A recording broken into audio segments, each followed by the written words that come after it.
You don't think he's going to talk to you? That I don't. Okay. All right. Fair enough.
likely not. He's not gonna come out here, but it'll be downstairs across and then up.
Everybody ready?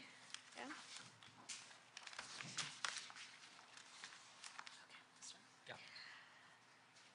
Well, President Zelensky, it is good to see you again. This is our 7th visit together, and welcome back to Washington, D.C. As I have made clear on our 6 previous meetings and throughout Putin's brutal aggression and war against Ukraine, my support for the people of Ukraine is unwavering. I've been proud to stand with Ukraine. I will continue to stand with Ukraine, and I will work to ensure Ukraine prevails in this war. To be safe, secure, and prosperous, the United States must continue to fulfill our long-standing role of global leadership. We must stand with our allies and our partners. We must defend our democratic values and stand up to aggressors. And we must stand for international order, rules, and norms. Each one of these principles is at stake in Ukraine. And that is why Ukraine's fight matters to the people of America. The Ukrainian people are bravely defending their homes and their homeland, their freedom and their democracy against a brutal dictator. And the American people know well the meaning of freedom, of independence, and the importance of rule of law. These ideals are central to who we are as Americans. And some of the most important moments in our history have come when we stood up to aggressors like Putin, just as we must today. Indeed, standing with our friends and defending our ideals against tyranny has helped make America the most powerful and prosperous nation in the world. Putin's aggression is not only an attack on the people of Ukraine, it is also an attack on fundamental principles such as sovereignty and territorial integrity. International rules and norms are not some abstract notion. They provide order and stability in our world. They support American security and American prosperity. And when they are threatened anywhere, they are threatened everywhere. History has shown us, if we allow aggressors like Putin to take land with impunity, they keep going. And Putin could set his sights on Poland, the Baltic states, and other NATO allies. We also know that other would-be aggressors around the world are watching to see what happens in Ukraine. If Putin is allowed to win, they will become emboldened. And history reminds us, and history is so clear in reminding us, the United States cannot and should not isolate ourselves from the rest of the world. Isolation is not insulation. So then, the United States supports Ukraine not out of charity, but because it is in our strategic interest. We will continue to provide the security assistance Ukraine needs to succeed on the battlefield, as demonstrated by President Biden's significant announcement earlier today. I've been proud to work alongside President Biden and the 50-nation coalition we have built up to allow Ukraine to defend itself. Thanks to this coalition and the skill and the bravery of the Ukrainian people, along with your courageous leadership, President Zelensky, Ukraine has stood up to Russia's aggression, and today, Kyiv stands free and strong.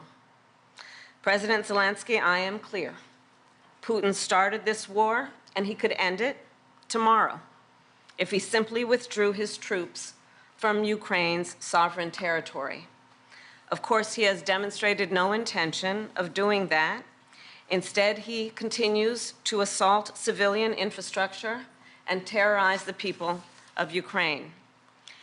In Switzerland in June, along with 90 other nations at the Ukraine Peace Conference, I told you that the United States shares your vision for the end of this war, an end based on the will of the people of Ukraine and the UN Charter. and that we must work with the international community to secure a just and lasting peace. And I told world leaders there, nothing about the end of this war can be decided without Ukraine. However, in candor, I share with you, Mr. President, there are some in my country who would instead force Ukraine to give up large parts of its sovereign territory, who would demand that Ukraine accept neutrality and would require Ukraine to forego security relationships with other nations.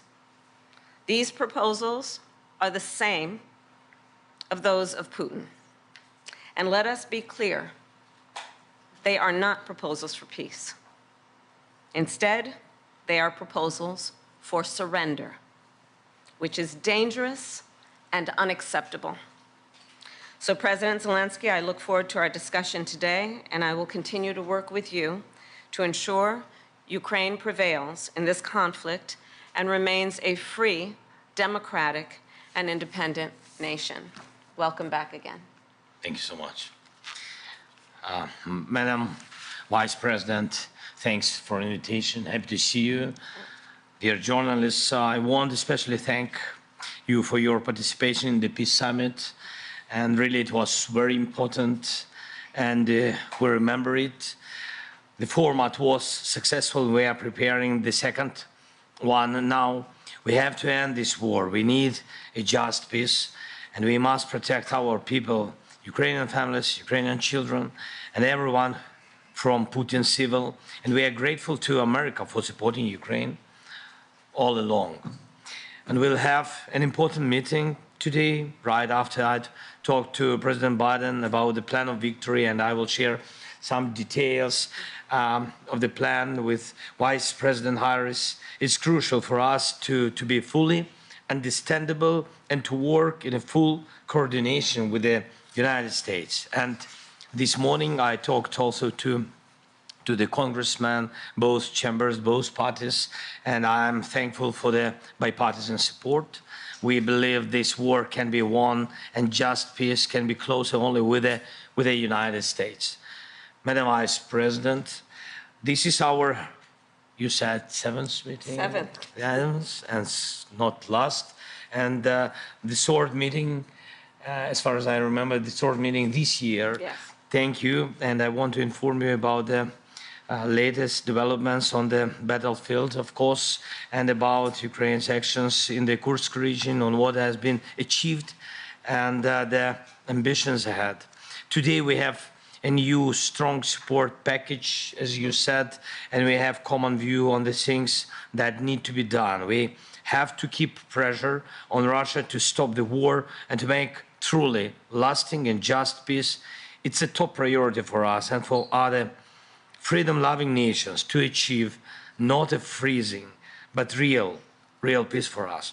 So we need to keep sanctions against Russia strong, and we need to use the proceeds from immobilized Russian assets to protect Ukraine, our people, our cities, our front line from Russian evil. And of course, we must work hard to bring all Russian war criminals to justice. And one more thing, I want to inform Madam Vice President about the latest Russian missile and Shahid's attacks against Ukrainian energy infrastructure. We need to urgently strengthen Ukraine's air defense to save thousands of lives and reduce Russian terror to zero. It's achievable. Thank you again. Thanks, America. Thanks to you, Madam Vice President. Slava Ukraini. Thank you. President Zelensky. Here, we're going to go ahead. Thank you, guys. Any comment on Eric Adams, Vice President? Thank you very much.